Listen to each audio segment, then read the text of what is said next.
The clatter of cutlery against our good porcelain plates was the only sound in the room, a stark contrast to the storm brewing inside me. I looked at the two males seated across from me at the oak dinner table. My husband, Mark, his brow furrowed in concentration as he sliced into his overcooked steak, his specialty, which he always managed to burn, and which I always ate without complaint. And my son, Liam, our 16-year-old, his eyes glued to his phone, thumb scrolling endlessly through a stream of digital nonsense that seemed more real to him than the family sharing a meal. I had spent the afternoon preparing this dinner: a roasted chicken, garlic mashed potatoes, green beans, almondine. I had set the table, lit a candle, a feeble attempt to inject some warmth into the increasingly frigid atmosphere of our suburban house. Mark had grunted a thanks when he sat down. Liam had mumbled something without looking up. The effort, as usual, felt like shouting into a void. As the meal progressed, the chicken was picked clean except for one last perfectly glazed wing nestled in the serving platter. I looked at it. No one had taken it. Without thinking, driven by a simple human hunger, I reached out with my fork and speared it, adding it to the bones on my plate. It was as if I had set off a bomb. Liam's head snapped up from his phone. His eyes, so like his father's, narrowed with a contempt that hit me like a physical slap.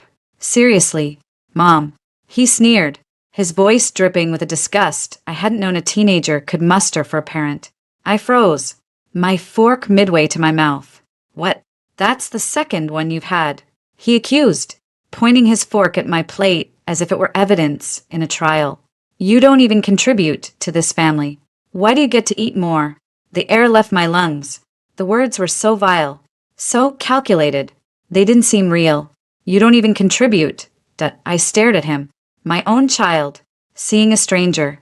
This wasn't the boy I'd driven to 1,000 soccer practices, stayed up with through fevers, helped with his science projects. This was something else, something cold and entitled that had taken root in my home. My gaze, wide and disbelieving, swung to Mark. This was the moment. This was the moment a father, a husband, was supposed to step in, to defend the woman who raised his son, to draw a line in the sand and teach his child about respect, about love, about what family actually means. He didn't even look up from his steak. He carefully sawed off another piece, chewed slowly, and took a sip of his cheap beer. The silence stretched, thick and suffocating. My heart hammered against my ribs. A frantic bird in a cage. Liam's smirk deepened, validated by his father's inaction. "Mark," I said, my voice trembling, barely a whisper. "Did you hear what your son just said to me?" He finally lifted his head, but his eyes weren't on me. They were on the wall behind me, a man already bored with the conversation. "Oh, don't make a scene, Chloe," he said, his tone weary, as if I were the one causing the problem, as if my expectation of basic human decency was a monumental inconvenience. "He's just a kid. Let it go. Let it go." The whisper turned to ice. "He just told me I don't contribute to this family because I had an extra chicken wing. Are you seriously telling me to let that go?"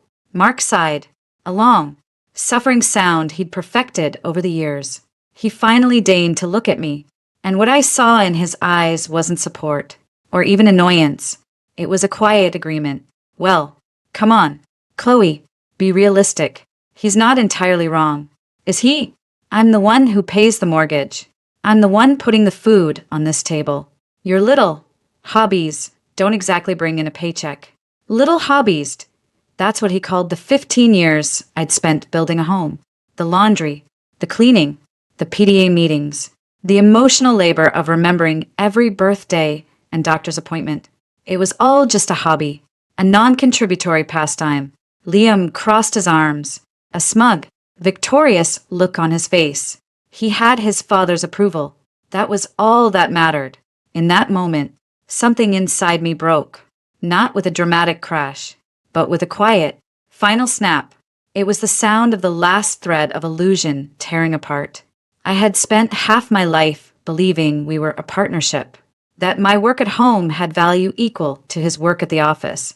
I had given up a promising career at my father's company, Evans Global, to support his ambitions, to raise our child, and in return, I had become a ghost in my own house, a servant whose feelings were an inconvenience, whose very consumption of food was now being audited.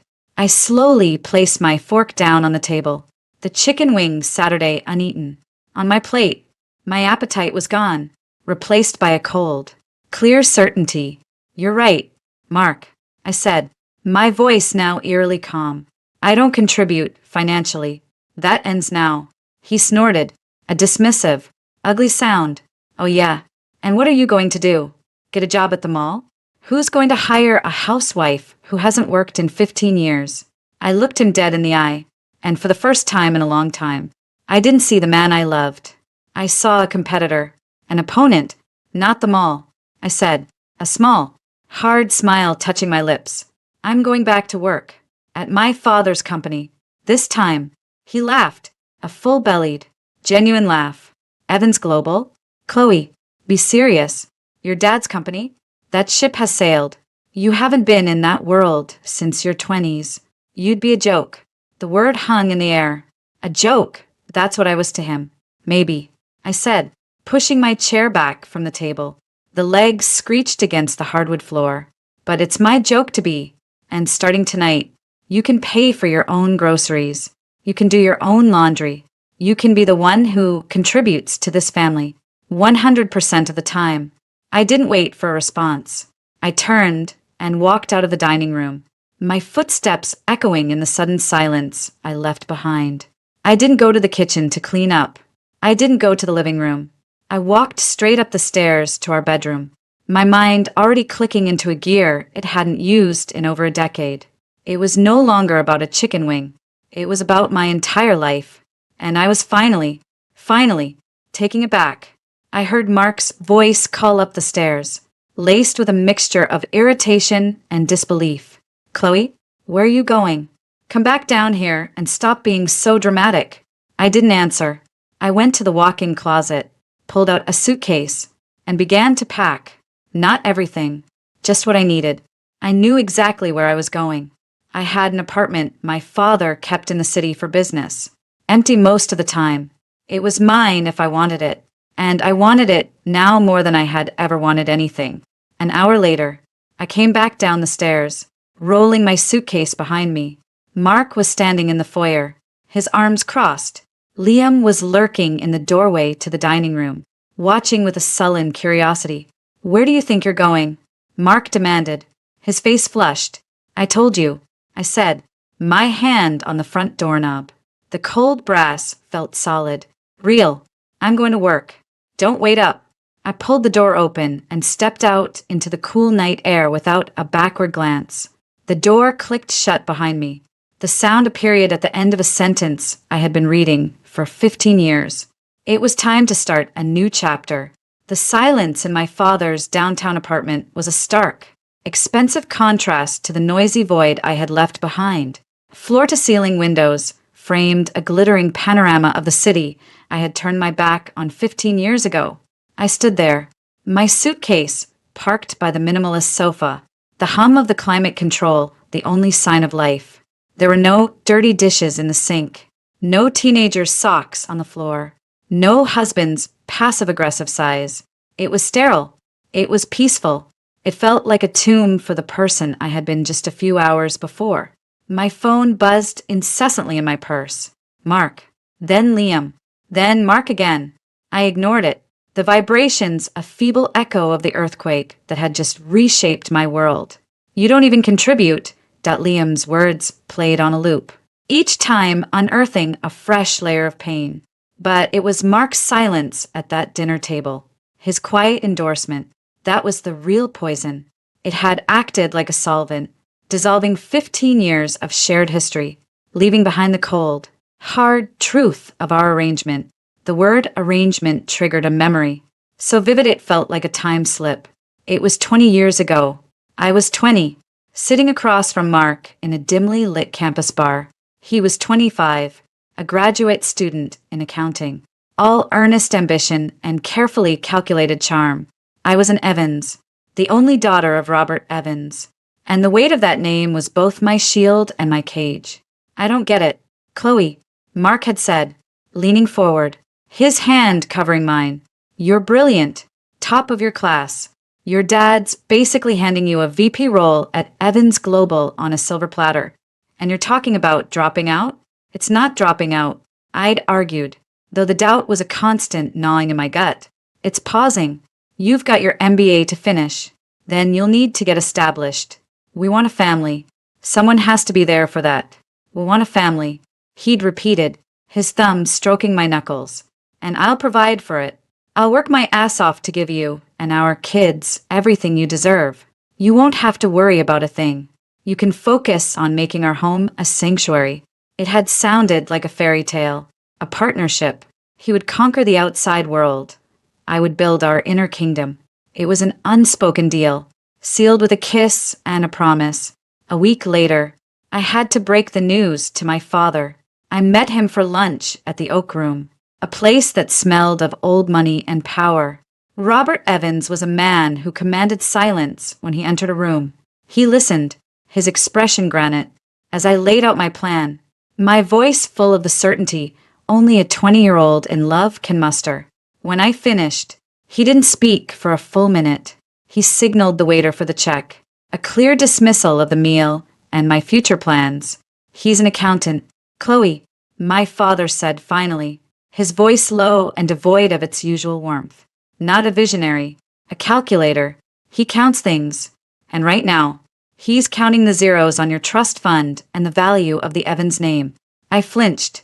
That's not true. Dad, he loves me. He wants to take care of me. I have no doubt he wants to. My father replied, his eyes, the same shade of steel blue as mine, pinning me to my seat. But understand this. Men like Mark, they don't see a partner when they look at a woman like you. They see an asset. And when an asset stops generating a clear return, its value on their personal balance sheet depreciates to zero. I had stormed out, furious, convinced he was a snob who couldn't see past Mark's modest background. I chose Mark. I chose the fairy tale. Now, standing in this silent, soulless apartment, my father's words weren't just prophecy. They were my biography. Depreciated to zero. An extra chicken wing was all the return I was deemed to be worth. The phone in my hand buzzed again.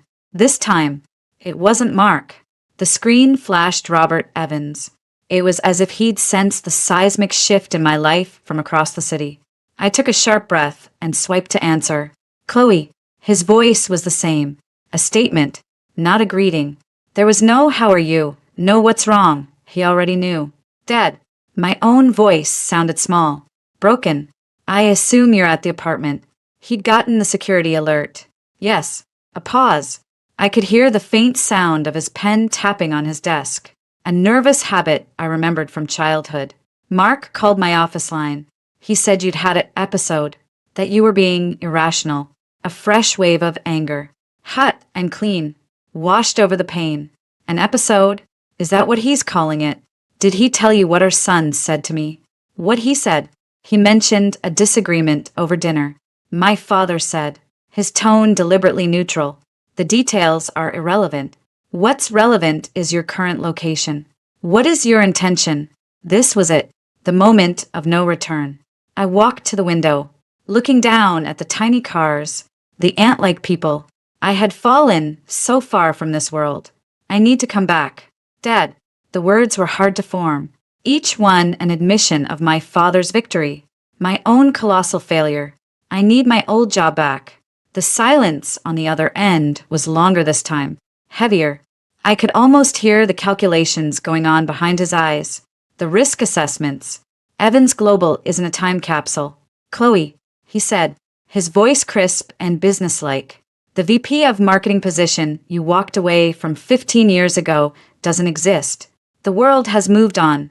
The company has moved on. I know that. I'll start anywhere. An associate, an assistant. I don't care. The desperation was leaking into my voice, and I hated it. It's not about title. He interrupted. It's about competence.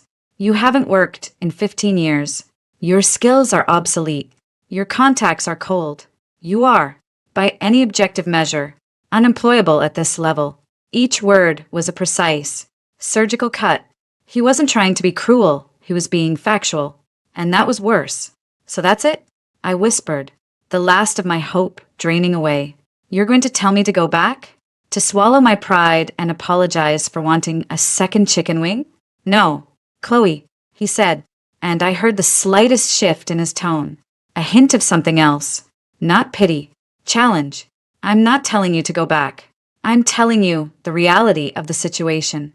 The question isn't whether I'll give you a job. The question is whether you can do one.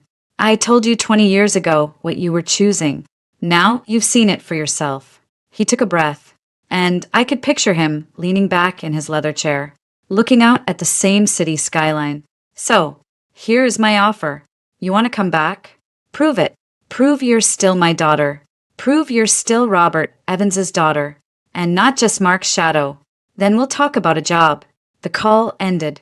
No goodbye, just a click, followed by the deafening silence of the apartment and the echo of his ultimatum. Prove it.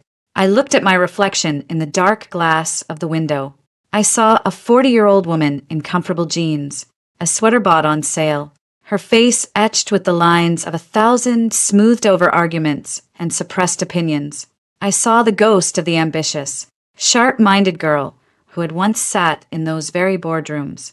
Mark's words from dinner came back to me. Who's going to hire a housewife? My father's words answered. Prove you're not one. I turned away from the window. The suitcase needed unpacking. But first, I needed my laptop. It was time to stop being an asset on someone else's balance sheet. It was time to start building my own. The first week away from the house on Elm Street was a study in surreal detachment. My father's penthouse was a pristine cage, a world away from the chaotic, lived-in warmth of the home I'd curated for 15 years. I spent my days in a state of hyper-focused determination, a defense mechanism against the crushing silence. I devoured industry reports, relearned software that had evolved beyond recognition, and stalked the LinkedIn profiles of old colleagues who were now VPs and CEOs. I was a ghost preparing to re-enter the land of the living.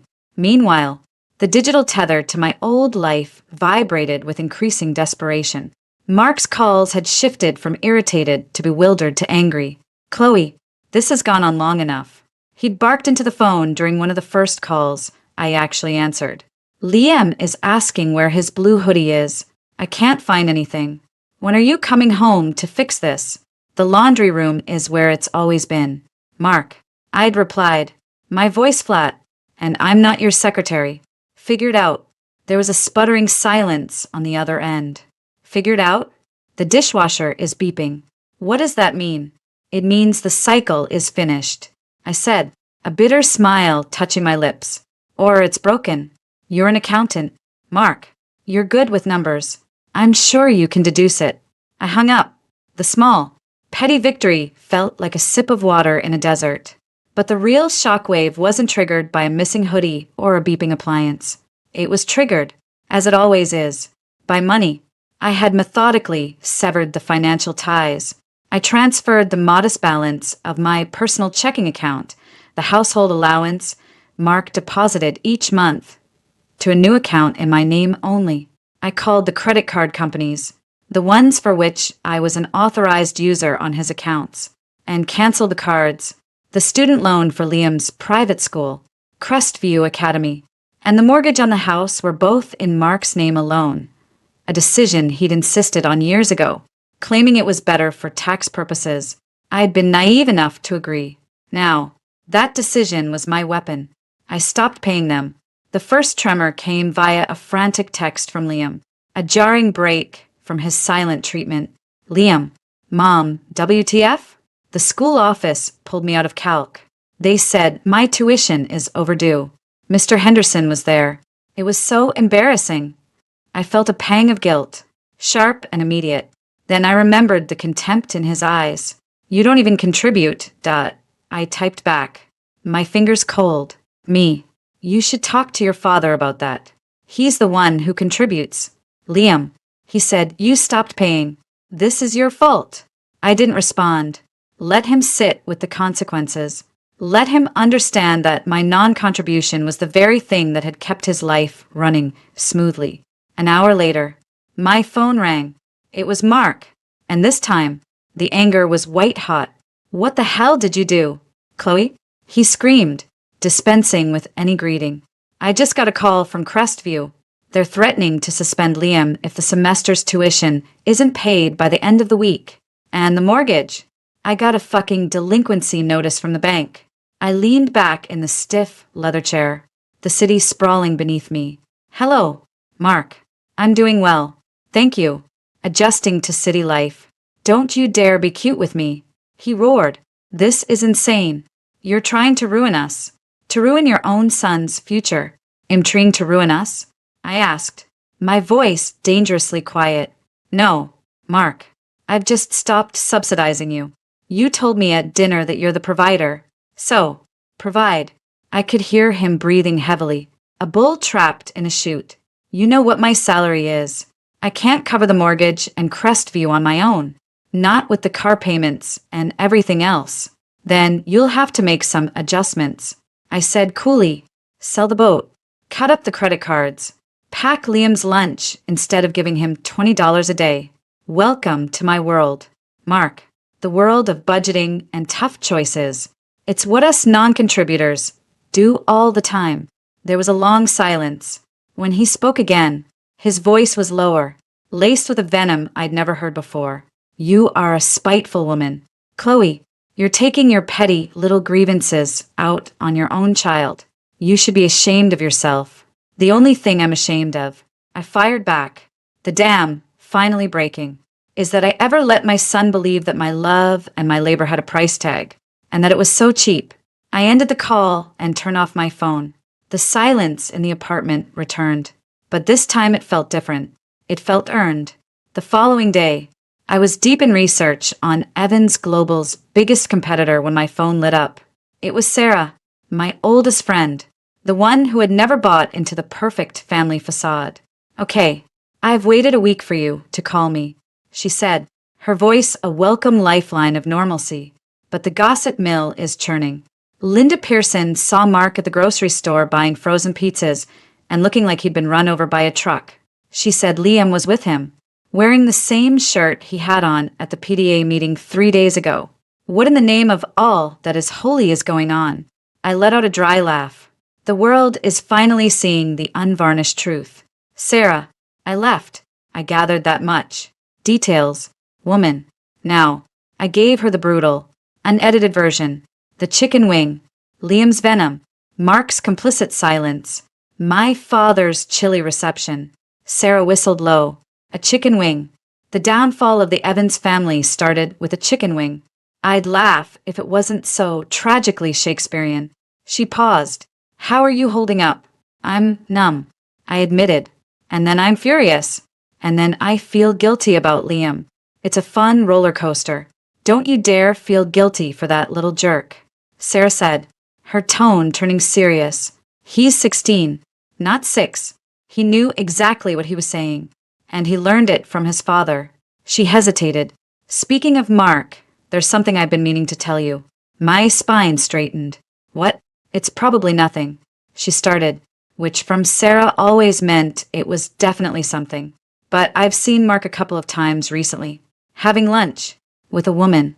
The world, which had already been knocked off its axis, gave another lurch. What woman? I don't know her name. Blonde. Fit. Looks like she lives in Lululemon. I saw them at that new bistro by the river a few weeks ago. They were cozy. And then again last Tuesday, in the parking lot of the gym. They were talking by her car for a long time. Looked intense. The air left my lungs. A blonde. Fit. The gym. Pieces of a puzzle I hadn't even known existed began to click into place. Mark's sudden interest in getting in shape 6 months ago. The new gym membership. The evenings he'd come home late, smelling of shower gel and claiming he'd had to work late. Chloe? Honey, are you still there? Sarah's voice was filled with concern. I'm sure it's nothing. Probably just a client or something. but her words rang hollow. Mark was an accountant. His clients were balding. Middle-aged men named Phil. Not blonde. Fit women in Lululemon. Yeah, I managed to say, my voice distant. Yeah, I'm here. It's probably nothing. Thanks for telling me. Sarah. We hung up, and I stared out at the cityscape. The financial shockwave I'd unleashed was just the beginning. The foundations of my marriage, which I thought had crumbled over a chicken wing, had actually been rotting away for much longer. And as I sat there, a new, chilling resolve began to form. It was no longer just about proving my worth to my father or getting revenge on my husband. It was about uncovering the truth. The whole, ugly, devastating truth.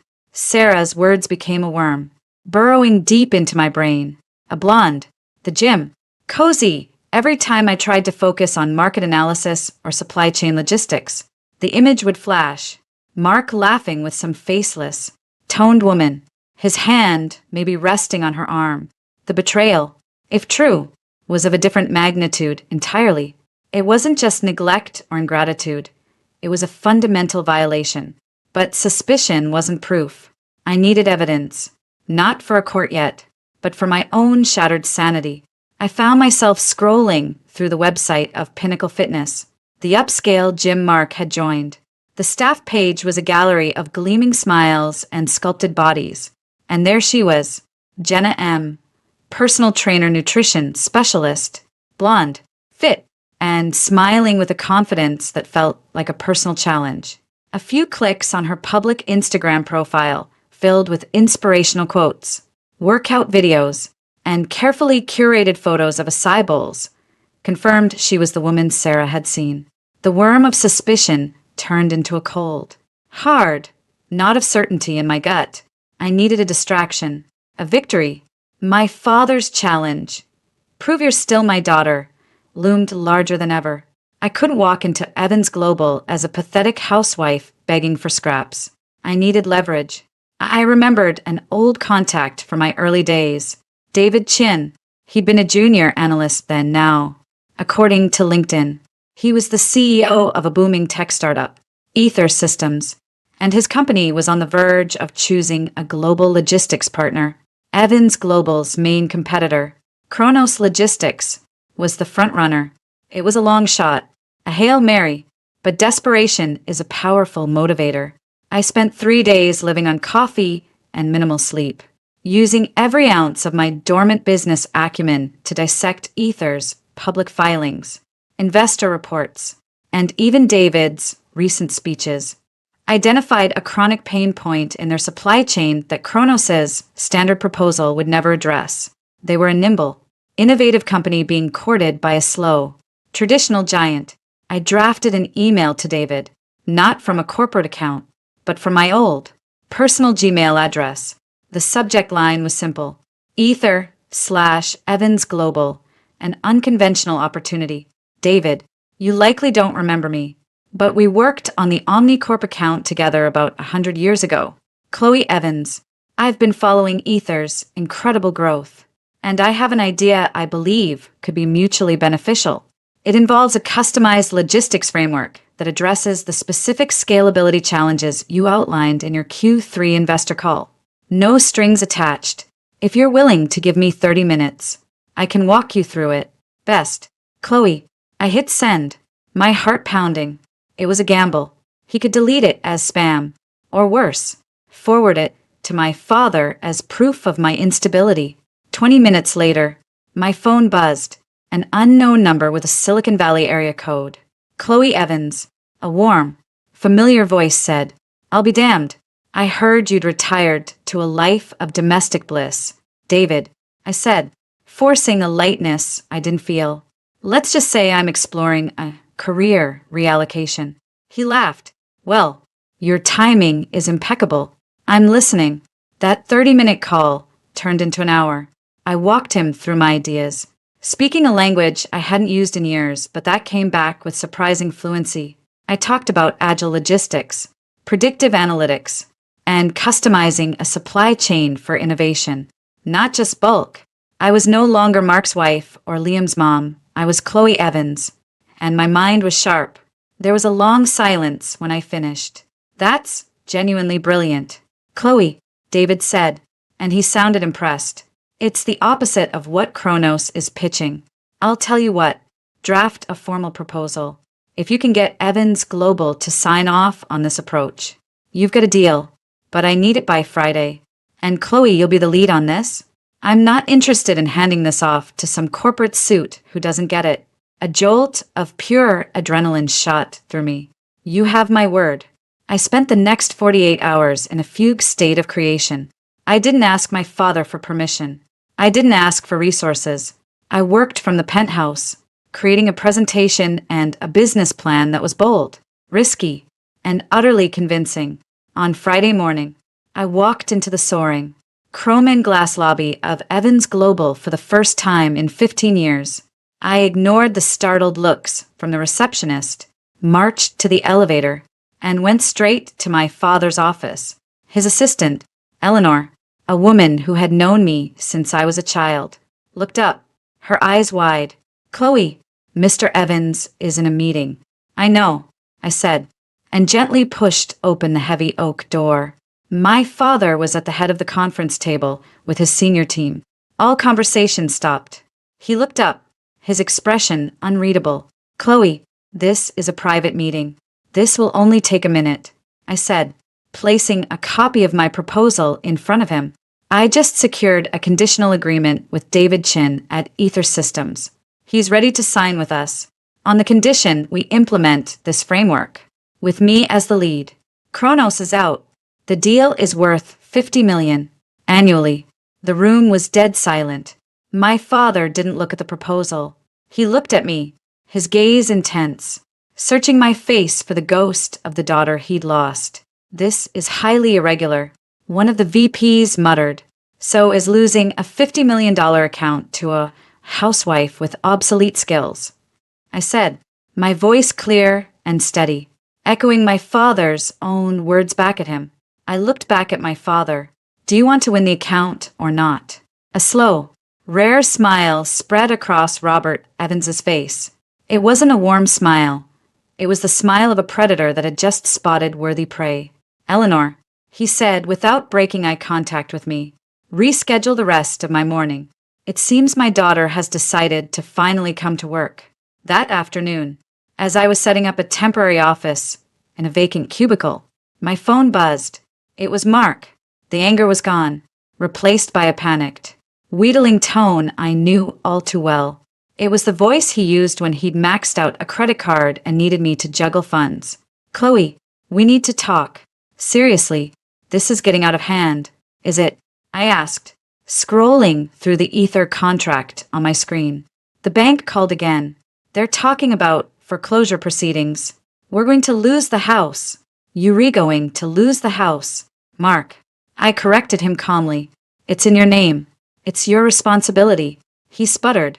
I had to sell the boat. For a fraction of what it's worth. Just to pay the back taxes. I'm sure that was difficult for you. I said, my tone devoid of sympathy. Liam is miserable. He cried, his voice cracking. His friends are asking why he can't go on the school ski trip. He's being left out of everything. This is killing him. Chloe, is that what you want? The mention of Liam's pain was the one thing that could still pierce my armor. But I remembered the smirk, the contempt. I took a sharp breath. What I wanted, Mark, was for my son to respect me and my husband to have my back. You both made it very clear that respect had to be purchased. I'm just following the new rules. There was a long silence. When he spoke again, his voice was a venomous whisper. You've changed. You've become a real bitch. The word should have hurt. Instead, it felt like a badge of honor. No, Mark, I said, my eyes fixed on the multi-million-dollar contract on my screen. My contract. My victory. I haven't changed. I've just stopped pretending. And by the way, I just landed the biggest client of the quarter for my father's company. So, it turns out I do contribute after all. You should have been nicer to me when I was buying the groceries. I hung up. I felt a tremor go through me, a mix of elation, rage, and profound sorrow. The Empire was striking back. All right, But it wasn't my father's empire. It was mine, and it was just getting started. The battle for my home was over. The war for my life had just begun, and for the first time, I was winning. The victory with Ether Systems was a seismic shift. My father didn't offer effusive praise.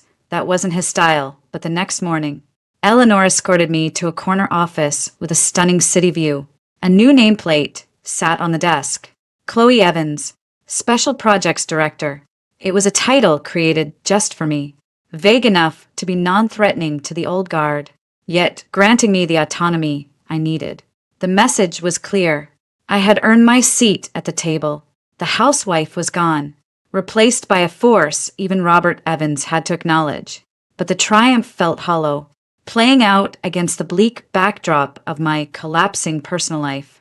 Mark's calls became more desperate, a litany of financial disasters. He'd sold his beloved boat, the one he'd spent weekends polishing instead of with his family, and now he was talking about selling his car. Each call was an attempt to guilt-trip me, to wear me down. You've made your point. Chloe, he yelled during one particularly vicious call. You've shown us all how much we need you. Now, when are you coming home? Liam won't even speak to me. Maybe he's finally realizing who the real problem is. I shot back, my focus divided between his tirade and the contract I was reviewing. He's a teenager. He thinks we're both the problem. He's applied for a job at the movie theater. Chloe, a job. And Evans, working a concession stand. A surprising flicker of pride ignited in me. Good for him. Maybe it will teach him the value of $1. Since you clearly failed to. The call ended with his usual string of expletives. But the mention of Liam working stirred something. It was the first sign that my son might, just might, be developing a shred of responsibility. It was a tiny, fragile hope, and I clung to it. It was this hope that led me to do something foolish. I drove to the Cineplex on the other side of town the following Friday night. I told myself I just wanted to see him, to make sure he was okay. I pulled into the crowded lot, my heart thudding. I spotted him immediately through the glass doors, wearing a cheap red vest and a forced smile, tearing tickets. He looked tired and younger than his 16 years. The sight was a physical ache. I was about to leave when I saw it. A familiar SUV pulled up to the curb. Mark's SUV. The passenger door opened, and Liam got in, shrugging off the red vest. He wasn't working a late shift. He was being picked up. But why would Mark drive all the way here instead of having him take the bus? My question was answered a moment later.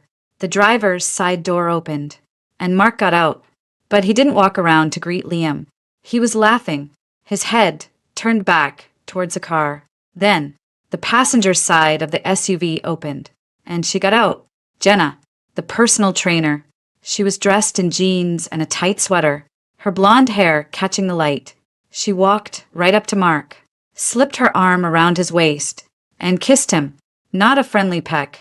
A long, familiar, intimate kiss. Right there in the drop-off lane. Right in front of our son. Liam stood by the hood of the car, looking at his phone, completely oblivious. This was normal. This was routine. The world tilted. The noise of the traffic. The buzz of the theater. It all faded into a dull roar. I felt a cold. Clarity so sharp it was painful. Sarah was right. It wasn't nothing. It was everything. I didn't realize I had gotten out of my car until I was standing a few feet away from them. My body moved on its own, fueled by a white-hot rage that eclipsed anything I had ever felt. Comfy, aren't we? My voice cut through the evening air, colder than I intended.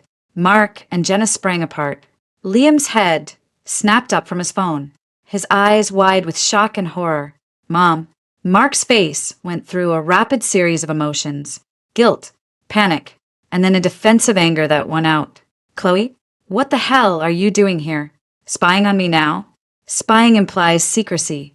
Mark, I said, my gaze fixed on Jenna, who had the decency to look mortified. This seems pretty public. Who's your friend? Jenna took a small step back. I should go. No, stay, I said, the command in my voice making her freeze. I think we should all be introduced. I'm Chloe, the wife, The one who doesn't contribute. I turned my eyes back to Mark. Is this what you contribute, Mark? Is this where the money went? The money that wasn't there for Liam's tuition? For the mortgage? Was it funding your little extracurricular activities? Mom, stop it, Liam pleaded, his face crimson with embarrassment. People were starting to stare. Don't you dare. Chloe, Mark snarled, stepping forward, putting himself between Jenna and me. Don't you dare stand there on your high horse. You left. You walked out on your family. I left because you and our son treated me with contempt. I fired back, my voice rising. I left because my value in my own home was measured by a paycheck I wasn't allowed to earn. But this, I gestured between him and Jenna, who was now studying her shoes intently. This started long before I left, didn't it? How long? Mark? A year? 2? It's none of your business. He shouted. Was it my business when you bought her that necklace she's wearing? The words were a shot in the dark, but they hit their mark. Jenna's hand flew to her throat, to a delicate silver chain I'd never seen before. I remembered a fight months ago about a mysterious charge on a credit card, a charge for a jewelry store he'd brushed off as a mistake. The one we couldn't afford when Liam wanted to go to science camp? Was it my business then? You were never there for me. Mark exploded, his composure shattering. You were a ghost in that house. You cared more about laundry and grocery lists than you did about me. Jenna appreciates me. She sees me. The confession, crude and pathetic, hung in the air. All the pieces fell into place. His criticism, his distance, his need to diminish me. It wasn't just about control. It was about justification. He needed to make me the villain to excuse his own betrayal. I see you now, Mark, I said, my voice dropping to a deadly calm. I see you perfectly clearly. You're a middle-aged man who cheated on his wife, lied to his son, and drove his family into bankruptcy, all to feed your pathetic ego. And you, I said, turning to a shell-shocked Liam, you asked me why I ate that extra chicken wing. Why don't you ask your father what he's been feeding all this time? I didn't wait for an answer. I turned on my heel and walked back to my car, my entire body trembling. The confrontation hadn't brought the catharsis I'd expected. Instead, it left me with a hollow, chilling certainty. The man I had built my life with was a stranger, and the battle for my future was no longer about pride. It was about survival. As I drove away, the last thing I saw in my rearview mirror was my son, standing alone on the curb, watching his father comfort another woman. The foundation of his world had just been blown apart, and a terrible, guilty part of me was glad he finally understood what it felt like. The days after the confrontation at the Cineplex were shrouded in an eerie, suspended silence. Mark didn't call. Liam didn't text. The frantic, angry energy that had crackled between us for weeks had dissipated, replaced by the grim aftermath of a nuclear blast. I knew the quiet wouldn't last. The foundations had been exposed as rotten, and the entire structure was about to come down. The catalyst arrived in a crisp, off-white envelope, my name and the penthouse address printed in a sterile font. It was a formal notice from the bank, addressed to me as a resident of the Elm Street property. It wasn't a delinquency notice anymore. It was a notice of default and election to sell, the final, unambiguous step before foreclosure. Mark had clearly ignored all prior warnings. The house, the home I had poured 15 years of my life into, was officially on the brink of being repossessed. A part of me, the part that still remembered hanging curtains in the living room and planting tulips in the front yard, felt a sharp pang of loss. But it was quickly smothered by a colder, more resolute feeling. This was no longer my home. It was a monument to a lie. The silence was broken later that afternoon. My office phone rang. It was Liam. His voice wasn't angry or accusatory. It was small and frightened. The voice of the little boy who used to crawl into my bed after a nightmare. Mom, he began, his voice trembling. A lady from the bank came to the house. She taped an official paper to the door. Dad's not answering his phone. What's happening? Are we going to lose the house? The guilt I had been fighting surged forward. He was just a kid, caught in the crossfire of a war he didn't start. But he had chosen a side. I reminded myself. He had wielded the weapon his father had given him. Your father is responsible for the mortgage. Liam, I said, keeping my voice as even as I could. He's the one who has to deal with the bank. But he can't. Liam cried, his composure breaking. He's never here. He's always at the gym or with her. The word was spat out with a venom that was entirely new. The scales were falling from his eyes, and the view was clearly horrifying him. We have to move. Where would we go? This is our house. It was our house. Liam, I corrected him gently, but a house isn't just a building. It's the people in it. And the people in that house, they taught my own son to despise me. They made it very clear I didn't belong there. So, no, I won't be saving it. There was a choked sob on the other end of the line. So that's it? You're just going to let us become homeless? Because of a stupid fight? This ignited the anger again. It was never about a stupid fight. Liam, it was about a fundamental lack of respect. You looked me in the eye and told me I was worthless because I didn't have a paycheck. Your father sat there and agreed with you. He has been lying to both of us for years. He was spending our family's money on another woman while I was clipping coupons to make ends meet. So, you tell me, why should I lift a finger to help either of you now? My words were met with a stunned silence. I had never spoken to him with such brutal honesty. I had always been the peacemaker, the softener of hard truths. Before he could respond, my call waiting beeped. It was Mark. Speak of the devil. Liam, your father is calling. I need to take this. We'll talk later. I hung up before he could protest and switched over to Mark. His voice was a ragged mess of panic and fury. What did you say to him? He just called me. Hysterical. Are you happy now? Are you happy you've terrorized your own son?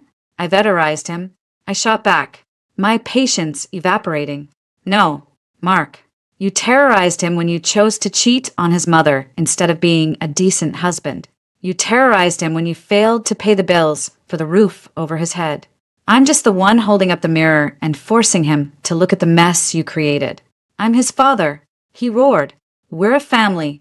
Families forgive. They work through problems. They don't just run away and burn everything to the ground. The hypocrisy was breathtaking. Forgive? I let out a bitter laugh. You want forgiveness? For what? For the affair? For the financial betrayal? Or for teaching my son that my only value was monetary? A value you then decided was zero? Which part of that am I supposed to forgive first? Mark? Everything I did. I did because you checked out of this marriage years ago. He bellowed, deflecting as always. You were more interested in being Liam's mom than my wife. You drove me to it. It was the oldest, lamest excuse in the book. And hearing him use it finally snapped the last thread of any feeling I had left for him. There was no love, no hate, just a vast, empty contempt. You didn't get driven to anything. Mark, I said, my voice dropping to a dead, cold calm. You took a detour because you're weak and selfish. You don't get to betray this family and then demand its protection. You made your choice. You chose her. Now you can live with the consequences. And you can explain to our son why the life he knew is over. You are a cold, heartless bitch, he whispered, the words stripped of all their previous heat, replaced by a kind of horrified realization. He was finally understanding that I was gone, truly gone.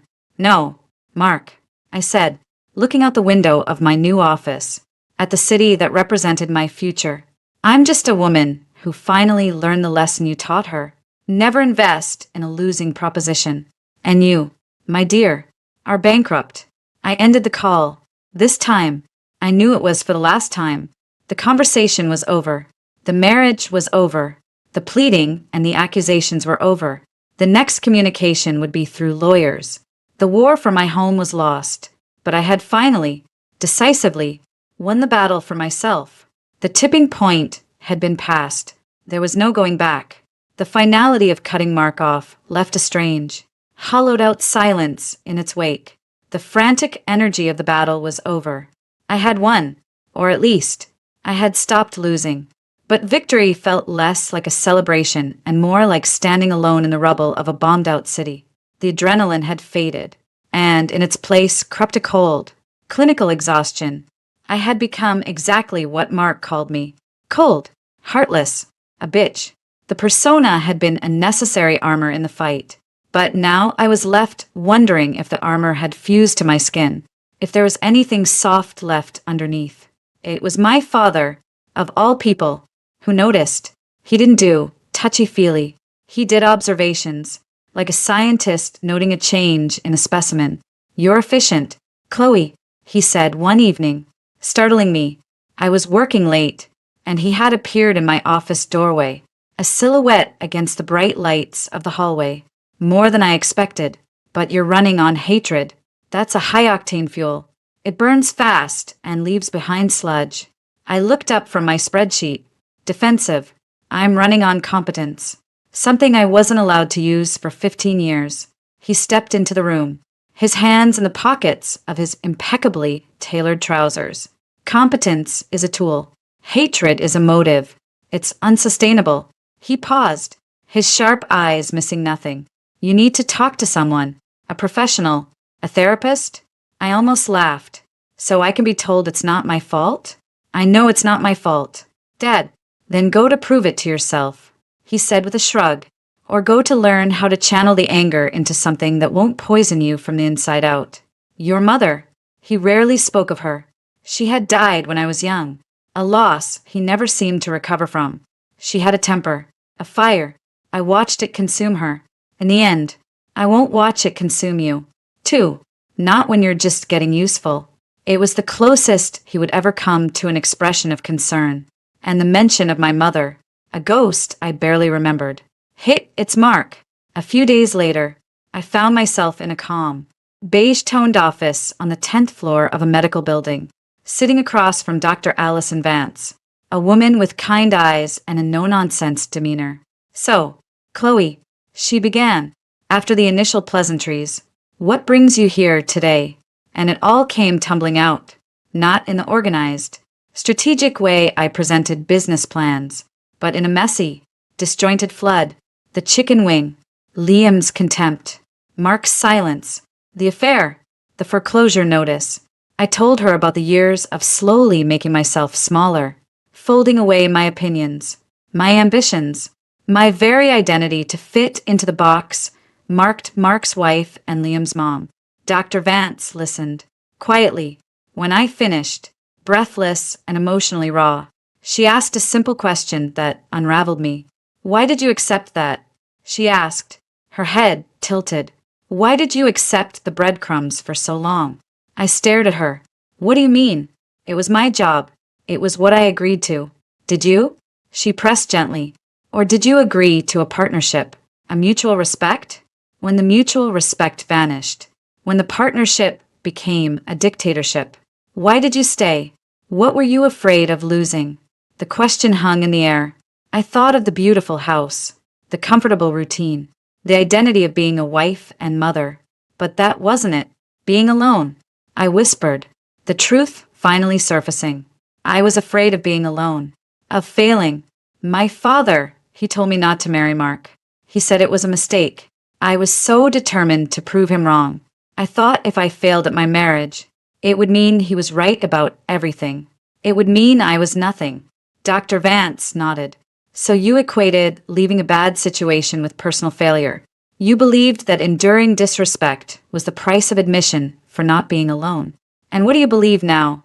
Now, I let out a shaky breath. Now I am alone. And it's quiet, but it's not failing. Failing was staying. It was a monumental realization. My father's prophecy had been a self-fulfilling one, not because he was right about Mark, but because my terror of him being right had kept me chained to the mistake for a decade and a half. A week later, I had dinner with my father at his club, a place of deep leather chairs and murmured conversations. He was in an unusually reflective mood, nursing a glass of scotch. The ether deal is solid, he said, apropos of nothing. Chin speaks highly of you, says you get it in a way most of the lifers here don't. Thank you, I said, waiting for the other shoe to drop. It reminds me of the '98 crisis. He continued, his gaze distant. We were over-leveraged. Bad investments. The board was ready to sell me off for parts. I had to make brutal choices. Cut divisions I'd built from the ground up. Fire people I considered friends. It felt like amputation. Like I was destroying my own company to save it. I stayed quiet, listening. He never shared stories like this. Everyone said I was a heartless bastard. He said, taking a sip of his drink, and maybe I was, for a time. But it wasn't about being heartless. It was about triage. You have to stop the bleeding before you can heal. You have to clear the deadwood before new growth can start. He finally looked at me, and his gaze was direct, almost sympathetic. You're in the triage stage. Chloe, you've stopped the bleeding. The part that comes next, the healing, that's harder. And it takes longer. His words resonated deeply.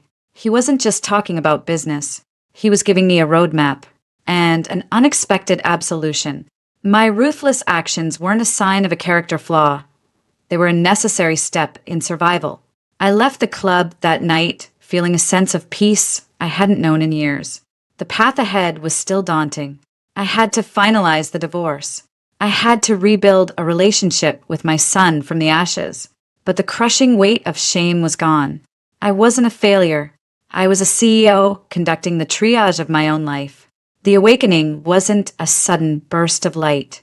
It was a slow, dawning realization that the person I had been, the people pleaser, the conflict avoider, was the costume. The cold, decisive bitch wasn't my true self either. She was just the necessary warrior who had emerged to tear the costume off. Who I would be underneath, now that the armor was no longer needed, was a story that was just beginning. And for the first time, I was genuinely curious to find out. The peace I found in therapy and my father's unexpected counsel was short-lived. Triage was over. The legal war had begun. My newfound clarity didn't make the process any less brutal. If anything, it sharpened the pain into something more precise, more surgical. My lawyer, Eleanor's recommendation, was a woman named Brenda Shaw who had a reputation for being a pit bull in a pinstripe suit. Brenda didn't deal in emotions. She dealt in facts, assets, and precedent. Our first meeting in her stark, modern office felt like a strategic briefing for a military campaign. Okay, Chloe, Brenda began, her fingers steepled. We've been served. Mark has filed for divorce. He's claiming irreconcilable differences, which is standard. But he's also alleging constructive abandonment. He's claiming you deserted the marital home and failed in your spousal duties. I let out a disbelieving laugh. He's claiming I abandoned him? After he had an affair and financially crippled the family? Brenda gave a thin, humorless smile. It's a common tactic. Paint the other party as the unstable one. It plays well in court, especially when there's a child involved. He's seeking primary physical custody of Liam and spousal support. The audacity was breathtaking. Spousal support? He wants me to pay him? His filing states that your departure has caused him significant financial hardship and emotional distress, and that your earning potential at Evans Global now far exceeds his. Brenda explained, her voice calm and analytical. He's positioning himself as the wronged, struggling father. I stood up, pacing the length of the office, too furious to sit still. This is insane. He drove me out. He was cheating. We know that, Brenda said, but knowing and proving are two different things. Do you have proof of the affair? Texts? Emails? Credit card statements showing gifts or hotel stays?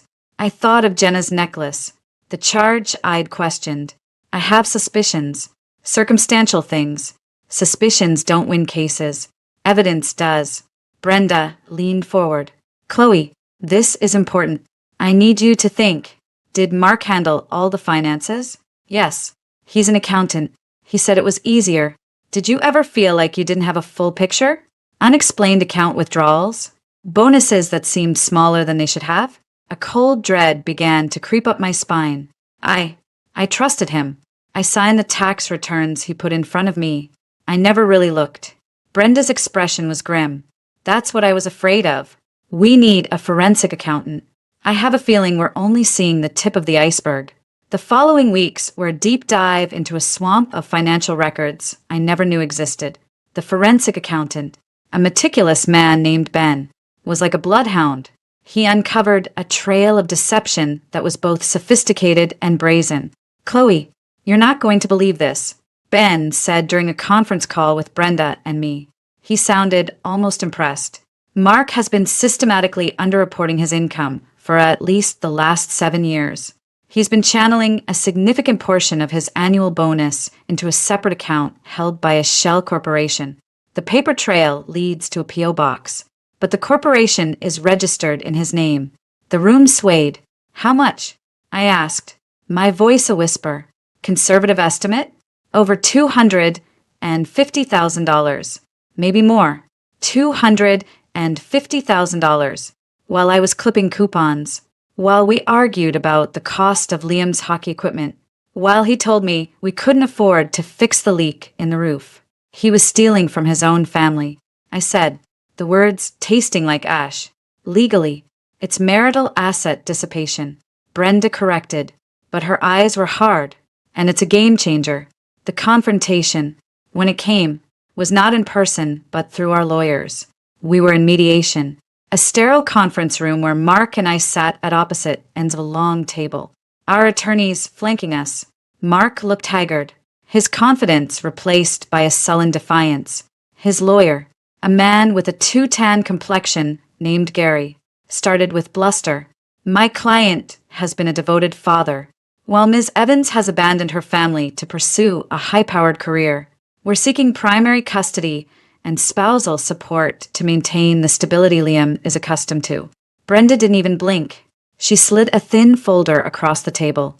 "Before we discuss stability, let's discuss embezzlement, or, more accurately, the intentional dissipation of marital assets. This is a summary from our forensic accountant regarding an account under the corporation MJ Holdings."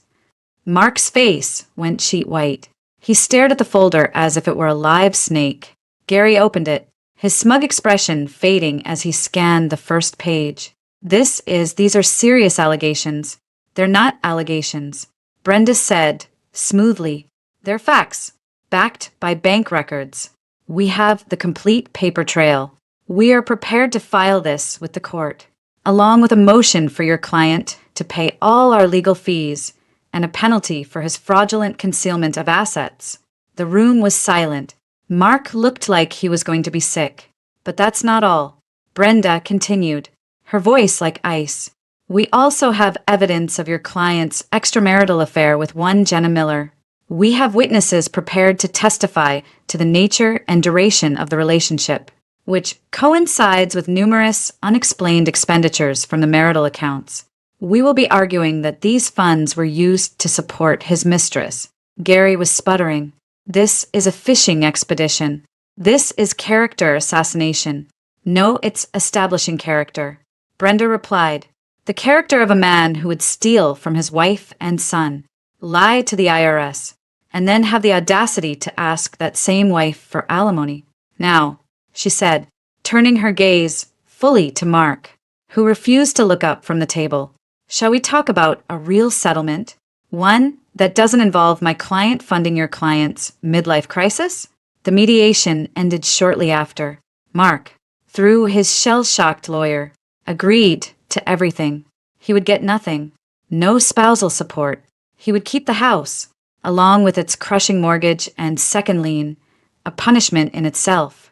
We would split the remaining marital assets, which were meager thanks to his secret account, which the judge would undoubtedly award to me.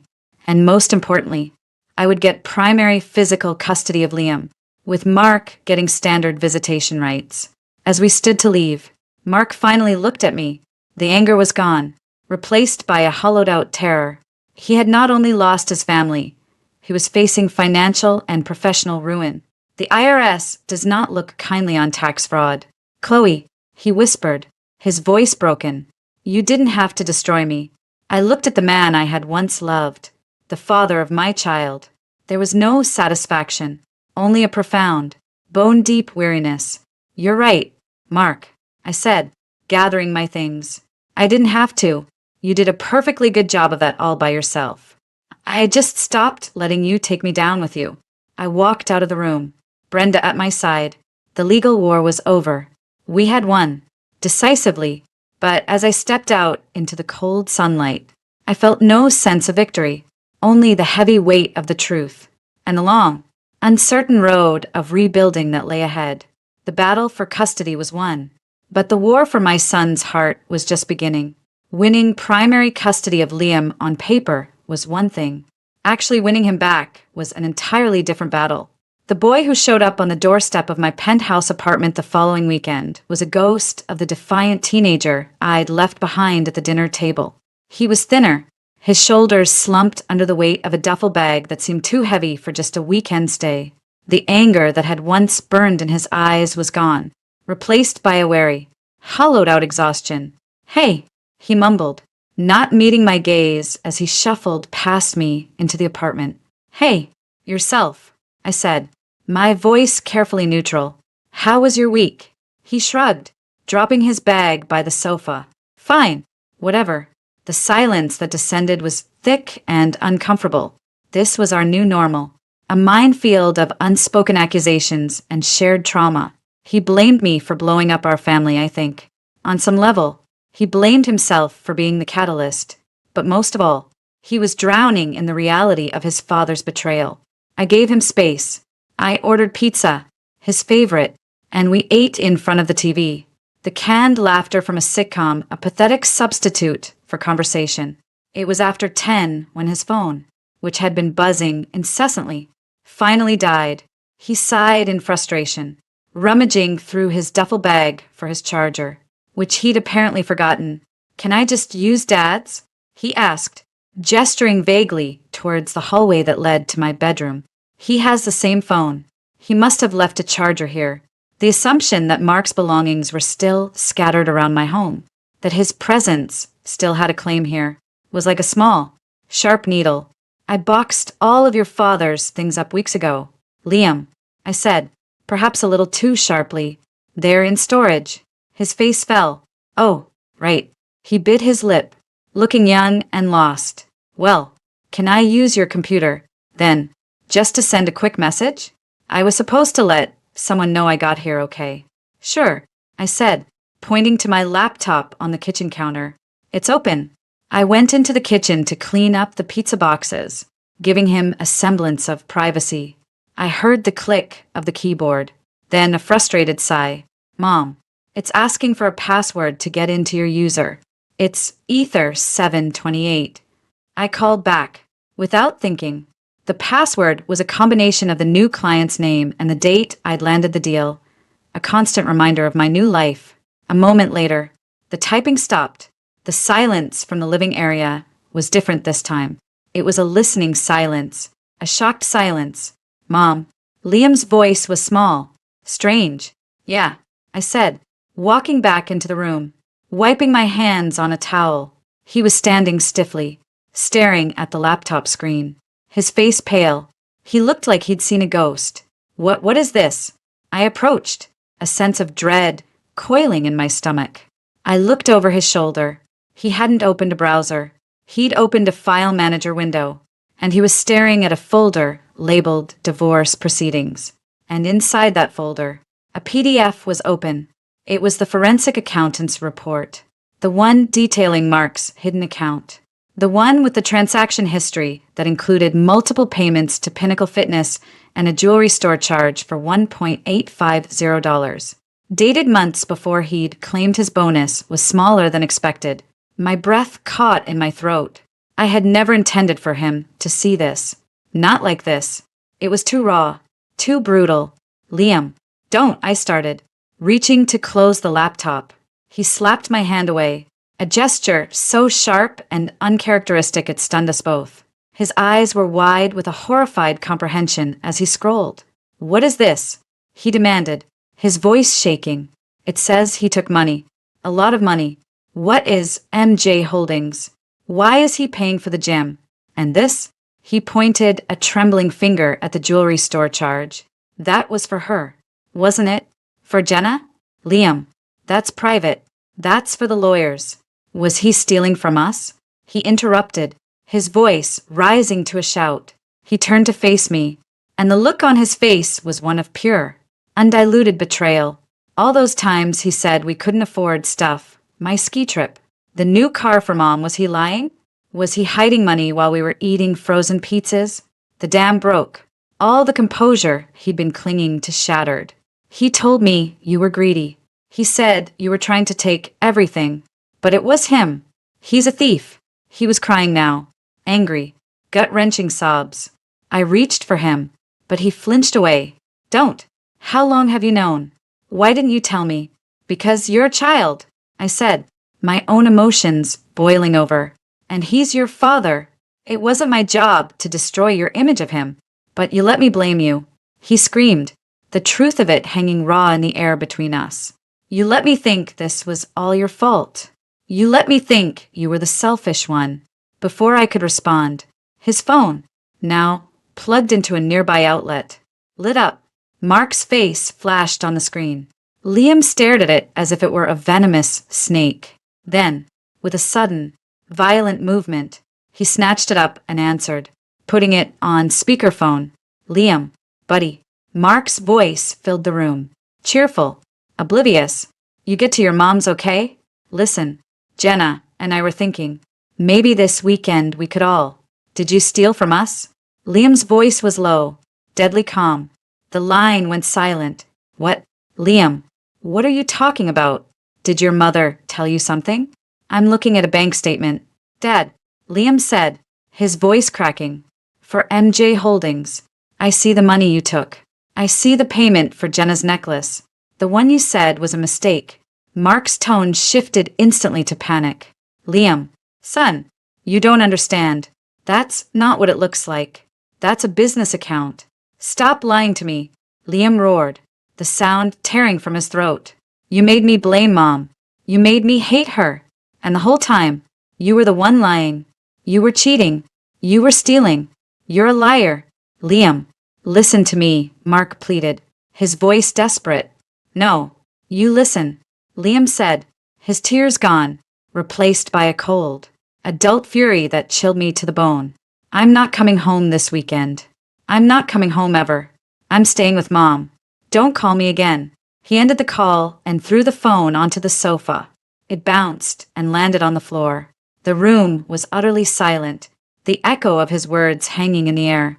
He stood there, his chest heaving, staring at nothing. Then, the fight went out of him. His shoulders slumped, and he looked like the 16-year-old boy he was, overwhelmed and heartbroken.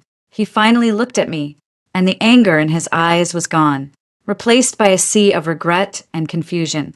All that time he whispered, his voice thick with tears, I said those terrible things to you, about the chicken wing, and you just took it. Why didn't you say anything? I walked over to him slowly, and this time, he didn't pull away. I put my arms around him, and he collapsed against my shoulder, sobbing great, shuddering sobs of grief for the father he had lost and the pain he had caused. Because I'm your mom, I said softly, holding him as he cried, and it's my job to take it. In that moment, the rebellion wasn't against me. It was for me, and as I held my son, I knew the hardest part of the war was finally over. The battle for his heart had been brutal, but we had won. Together, the fallout from Liam's discovery was immediate and absolute. He moved into the penthouse full-time, his sullen defiance replaced by a quiet, observant solemnity. He didn't want to talk about his father, and I didn't push him. His rebellion had been a fire that burned hot and fast, leaving behind a landscape of ash and a new, fragile understanding between us.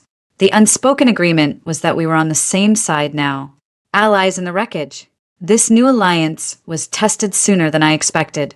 A week later, a formal envelope arrived, summoning us to the final divorce hearing. The uncontested mediation had been shattered by Mark's desperation. His lawyer, Gary, had filed a flurry of last-minute motions, challenging the forensic accounting, disputing the characterization of his relationship with Jenna, and once again petitioning for a more equitable division of assets, meaning he wanted a piece of my future earnings from Evans Global.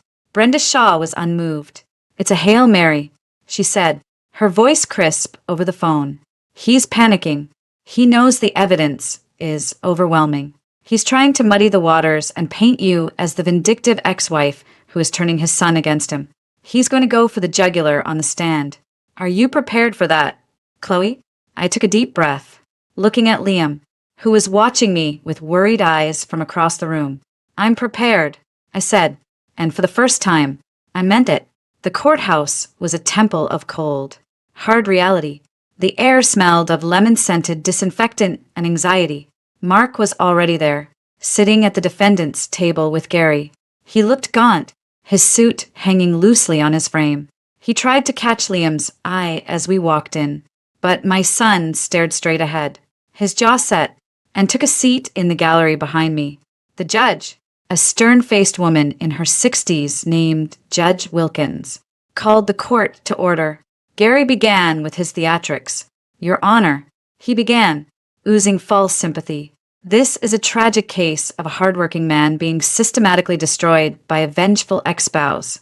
Ms. Evans, upon re-entering the workforce, became consumed by a desire for wealth and status, abandoning her family and then weaponizing her new financial power to alienate my client from his only son.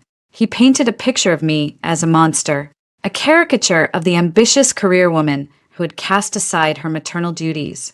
Then, he called Mark to the stand. Under Gary's gentle prompting, Mark told his story. He was the devoted father, the betrayed husband. He claimed my work schedule had become all-consuming, that I was never home, that I had emotionally abandoned them long before I physically left. He painted the chicken wing incident as the final straw in a long line of neglect. All I ever wanted, Mark said, his voice cracking with practiced emotion, was to keep my family together. But Chloe, she changed. She became cold. She cared more about winning a client than about her own son's well-being. I kept my face a neutral mask, but my nails were digging half-moons into my palms.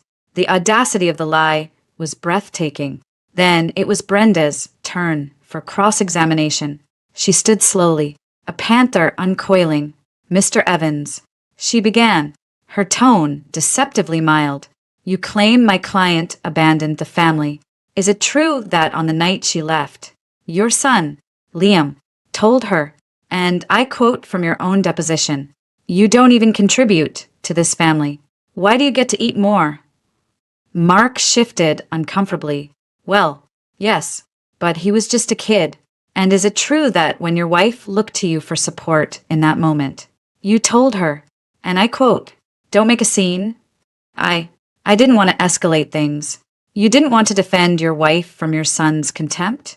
Brenda clarified, her eyebrow arched. It wasn't like that. Mark insisted, his composure starting to fray. Brenda let the silence hang in the air for a moment before changing tack. Let's talk about contribution. You're an accountant, correct? You handled all the family finances? Yes. So you're an expert in numbers. In tracking assets. Brenda walked over to our table and picked up a thick stack of papers. Your Honor, I'd like to enter into evidence the full forensic accounting report for the entity known as MJ Holdings. Gary shot to his feet. Objection. Relevance. This is a simple divorce proceeding.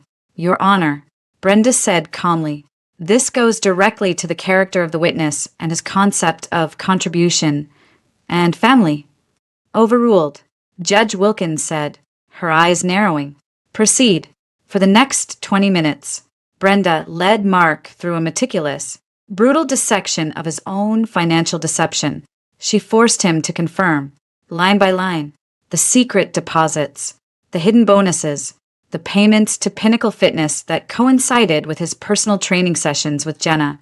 And this charge, Brenda said, her voice sharpening, to Tiffany Company, for $1,850, dated months before you claimed your family couldn't afford to send your son to science camp.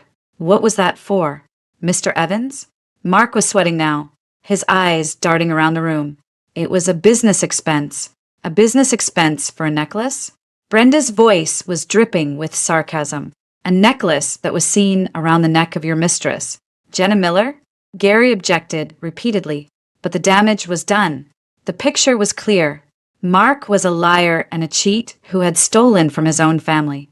Finally, Brenda saved her masterstroke for last. Your Honor, I'd like to call a rebuttal witness. We call Liam Evans to the stand.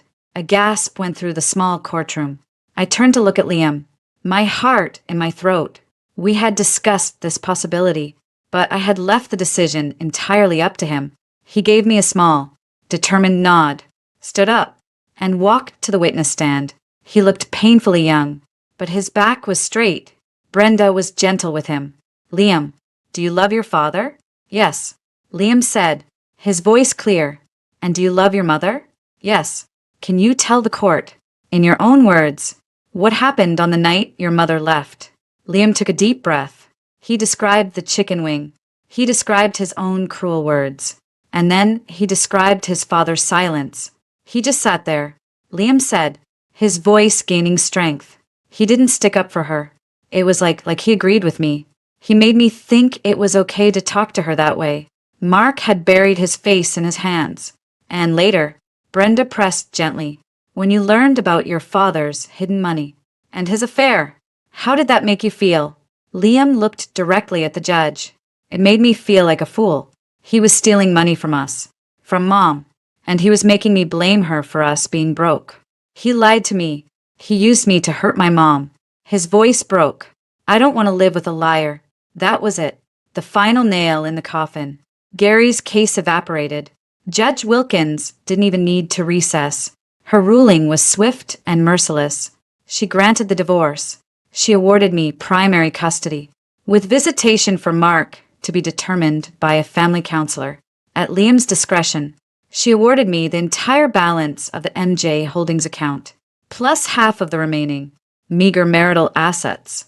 She denied Mark's request for spousal support and ordered him to pay my legal fees. Finally, she referred the matter of his tax fraud to the IRS. When she slammed her gavel down, the sound was definitive. Mark was ruined, financially, professionally, and as a father. As we stood to leave, Mark stumbled over to us, his eyes wild with despair. Liam, please, he begged, ignoring me completely. Son, you have to understand. I was weak. I was stupid. Liam looked at his father, and for a moment, I saw a flicker of the little boy who had once adored him. But it was gone in an instant. You're right, Dad, Liam said, his voice quiet but steady. You were weak, and you were stupid, but mostly, you were a coward. Goodbye. He turned and walked out of the courtroom. I followed, leaving Mark standing there, a broken man in a cheap suit, finally facing the reckoning for every lie, every betrayal, every moment of cowardice. The law had spoken, but more importantly, so had his son. The silence in the car on the way home from the courthouse was heavy, but it was a different kind of weight than before. It wasn't the tense silence of anger or the hollow silence of estrangement. It was the quiet, overwhelming stillness that follows a cataclysm, when the ground has finally stopped shaking and the dust begins to settle. Liam stared out the window, his profile pale and drawn. The gavel's echo seemed to hang in the air between us. Back at the penthouse, he went straight to his room and closed the door. I didn't follow. Some wounds needed to be licked in private. I poured a glass of water, my hands trembling slightly. The legal victory felt like ash in my mouth. We had won, but the cost was etched on my son's face. An hour later, there was a soft knock on my bedroom door. Liam stood there, looking younger than his 16 years, clutching a small, worn-out teddy bear I hadn't seen in a decade. Can I come in? He asked, his voice raspy. Of course, I said, moving over on the bed. He sat down, not looking at me, fiddling with the bear's ear. The silence stretched, but it was a waiting silence now, not a hostile one. He sent me a text. Liam said finally, not looking up. Dad, he said he's sorry, that he's lost everything. I stayed quiet, letting him talk. He said he's staying in some crappy extended stay motel near the highway. He said Jenna left him. Guess she wasn't so into him when he couldn't buy her necklaces anymore. The attempt at bitterness fell flat. replaced by a profound sadness. I just listened. He took a shaky breath.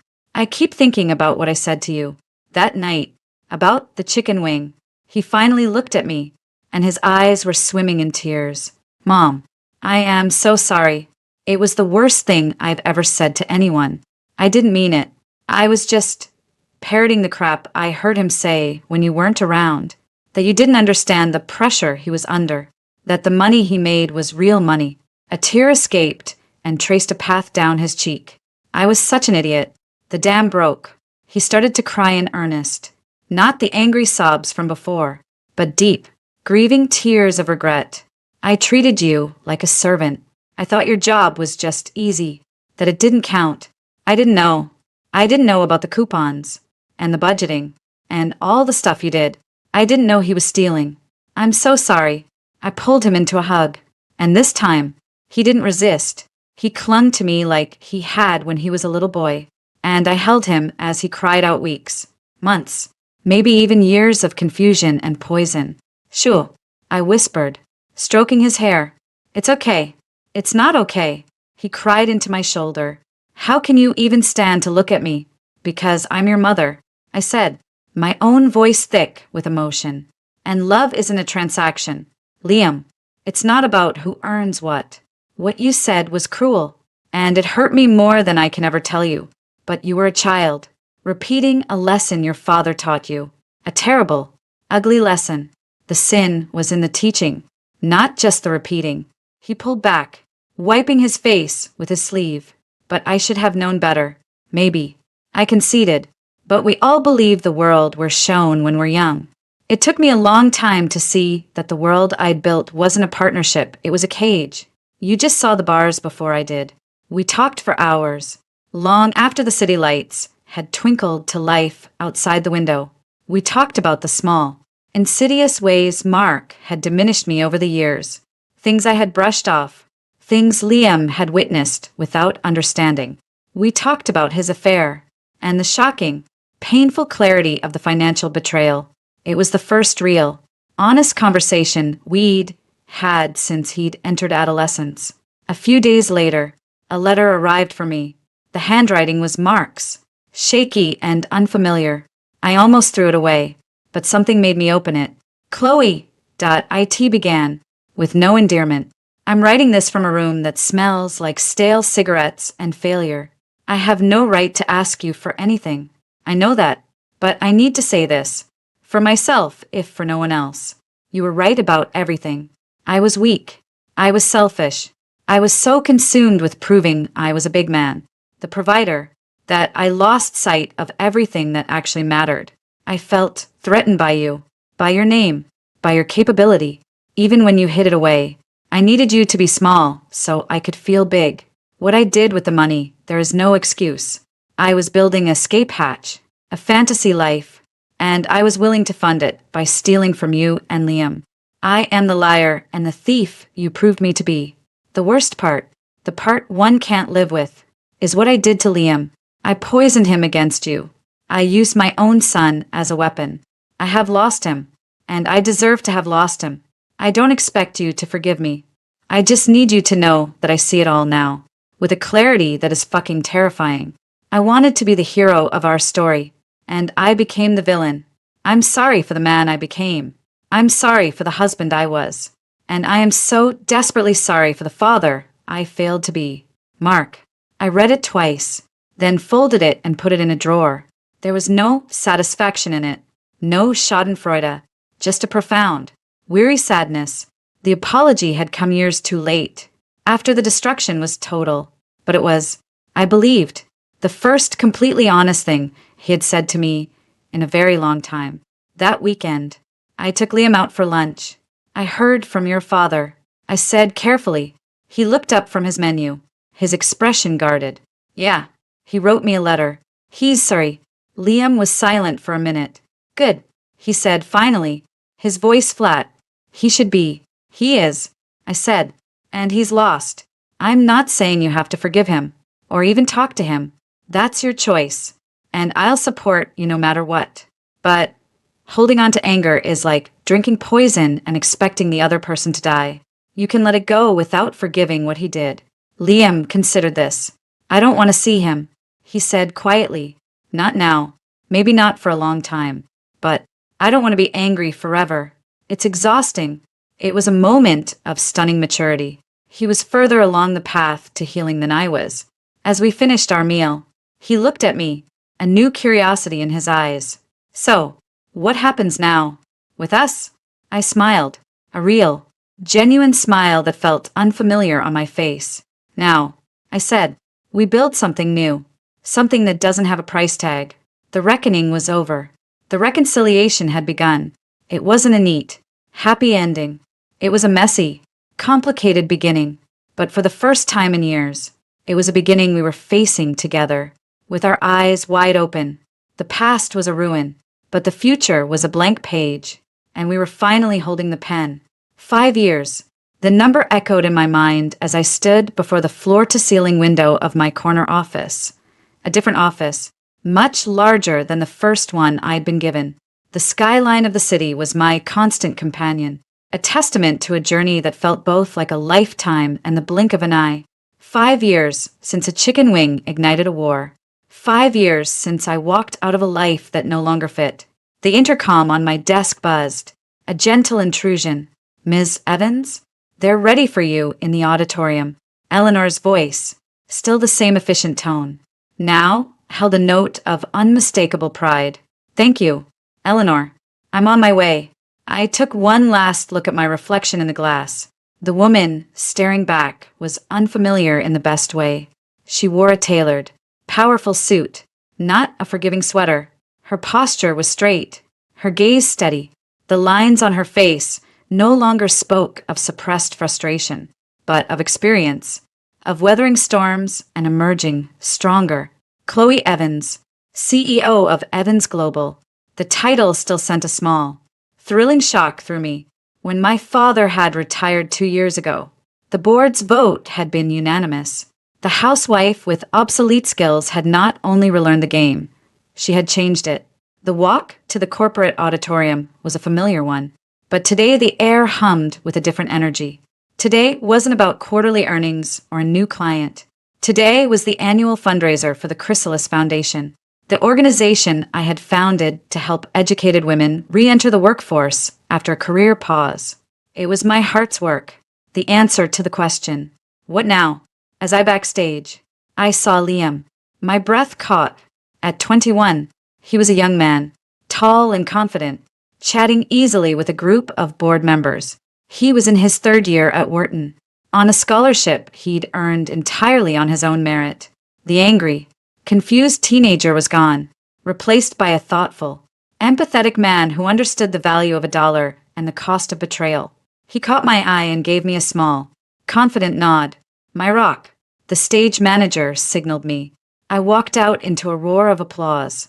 The lights were bright, but I no longer felt blinded by them. I felt illuminated.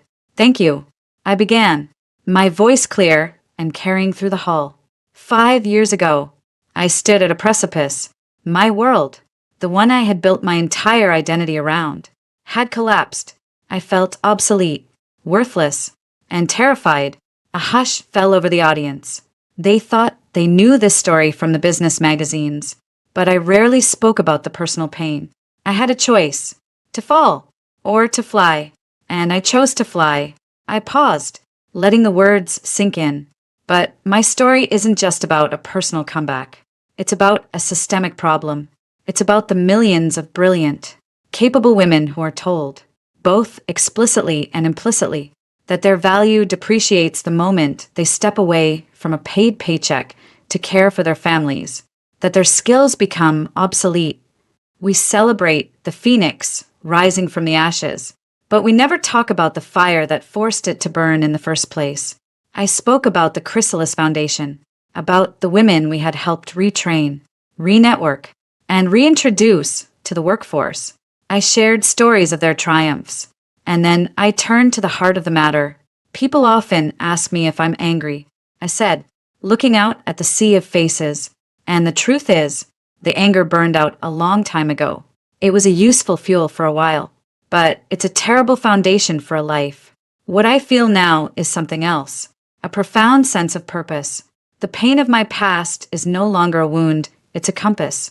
I saw my father then, sitting in the front row, Robert Evans, the titan of industry, had tears in his eyes. He gave me a single, sharp nod of approval. It was all I had ever wanted. And now that I had it, I realized I didn't need it anymore.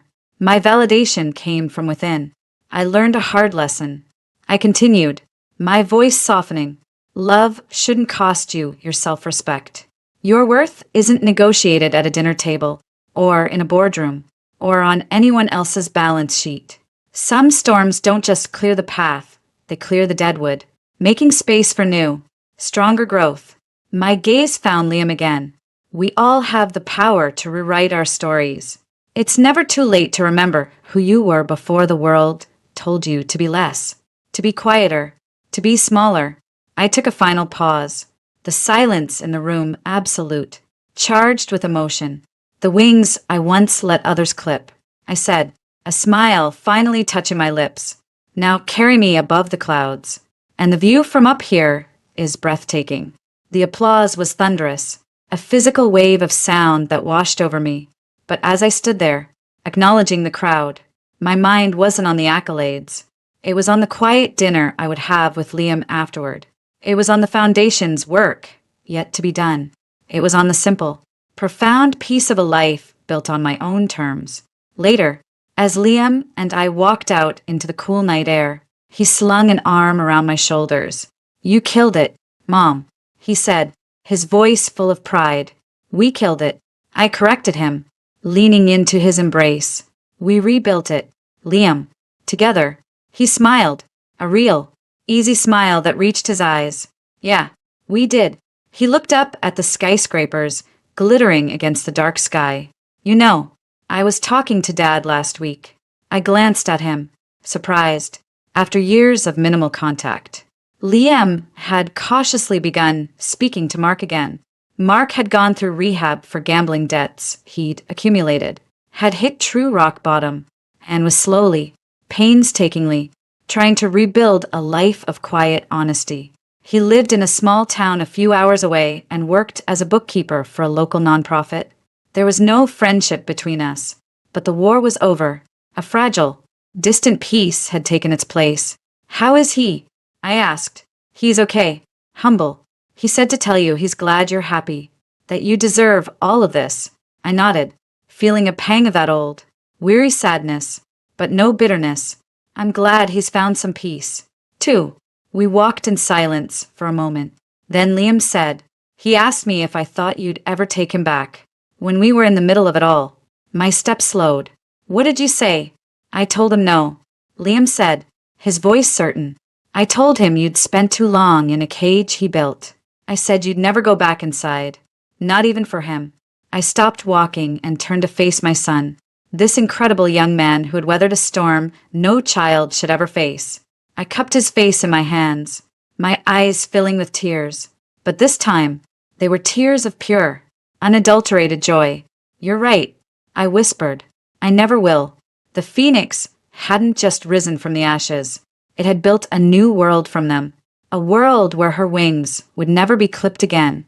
And as we walked on, mother and son, into the bright promise of the future, I knew, with every fiber of my being, that the best chapters of our story were still unwritten. The scent of fresh coffee and old books filled the air of the cozy campus cafe. I stirred my latte, watching the autumn leaves dance outside the window of Liam's favorite spot